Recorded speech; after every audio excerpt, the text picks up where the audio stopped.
Well, in this hypothetical world, it's kind of hard to understand what the surrounding issues are. Yeah, it doesn't, but doesn't even Yeah, matter. I think I'd want to come in and help out and prevent it from getting as damaged before security or police came.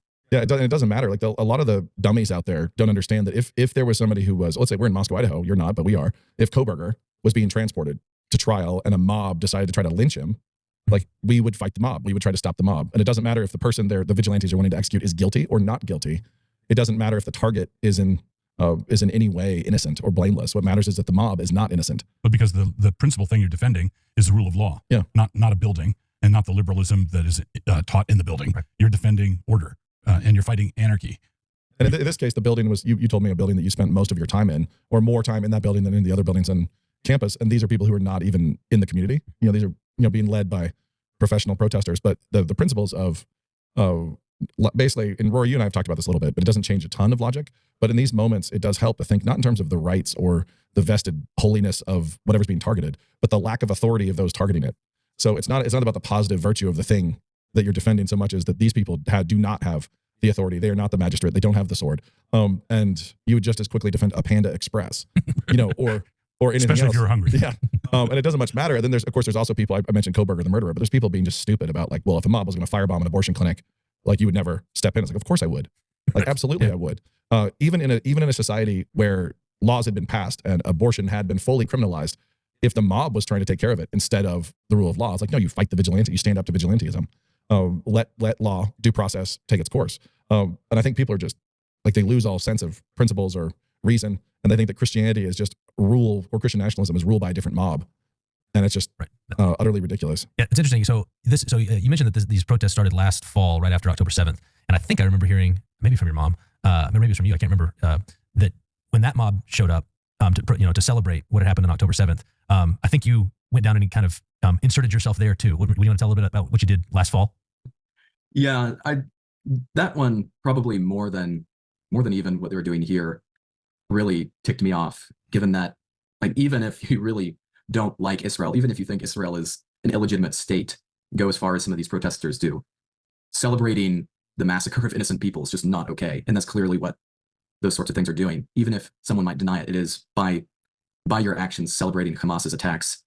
And so that one really bothered me. So I went through the crowd, I had a kippah, put it on in solidarity with Israel. So I guess maybe that scenario illustrates that my sympathies are not just for the rule of law here, though obviously that is the central thing that I think is a point that should uphold under any circumstance. That I do think that the situation is in Israel, whether or not, like, there's a whole spectrum of opinion you could hold about the relationship of Israel and Palestine in various conflict. A lot of what is being done is not actually clear in what it's saying, and in fact, a lot of it is very much being it's just people being tools in the hand. But this was also not your first run-in with masked bullies.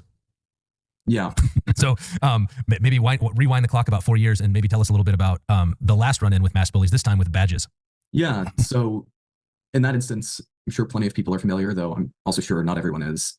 Me and my brother, we protested some of the actions of our local police department in 2020 after they had arrested people at a protest, a psalm sing protest combined, and it was an illegal arrest. And the protesters were protesting very ridiculous laws, and so we went downtown during the night to put up some stickers protesting the actions of the city government. And so when we were doing that, some police were called. They were masked. They put me in handcuffs and on the ground. Yeah. So we're still dealing with the legal aftermath. And we can say put them in handcuffs and on the ground, and then hid video for a year and perjured themselves in hearings, and this was, of course, and this is one interesting thing here is this: you talk about the justified class. Now, people who are allowed to do things, people who aren't allowed to do things.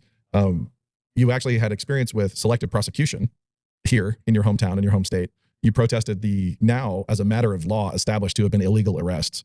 Like, it's been adjudicated, the judge has spoken, like the arrests were illegal. The cops were behaving in an illegal way. They were lawbreakers. And you protested the lawbreaking of the police force, and then were handcuffed and prosecuted selectively as the first person in history to ever be prosecuted under this ordinance, this defunct ordinance. So you were selectively prosecuted for placing a sign or a flyer on a pole without permission.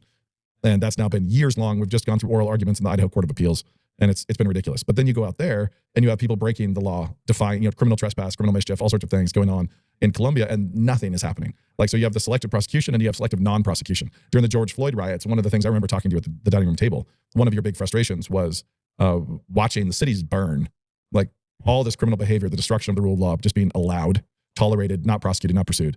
And then, of course, we have people in our community getting arrested at a psalm sing at the same time. And just that hypocrisy. But now you've seen it from the other angle. You've seen Selective, what happens when people selectively don't prosecute out in New York, and you end up trying to hold a door when the cops won't show up. And out here, you've been selectively prosecuted. What I'm kind of the question here is, how jaded are you at this point? Probably fairly jaded, because a lot of why I think there was a lot of the problem that we had in Idaho was small town corruption, just bias, wanting to the concept of selective prosecution.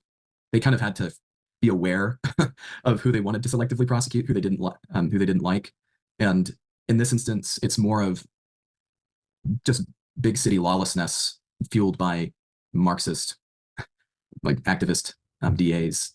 So it's definitely different manifestations of a similar thing in very different contexts, and it really does just hammer home how you can't take for granted that the rule of law and justice will be upheld. It's not in a small town. It's not in a big city. It's not because you have a good constitutional framework, a good municipal state framework. It's because there are actually people who uphold it in those positions. You actually need leadership who will uphold it, who will make the decision to act in particular situations. And so because of that, it is a bit disconcerting and not particularly encouraging, given that a lot of people are not so willing to do that when they have their own necks sticking out.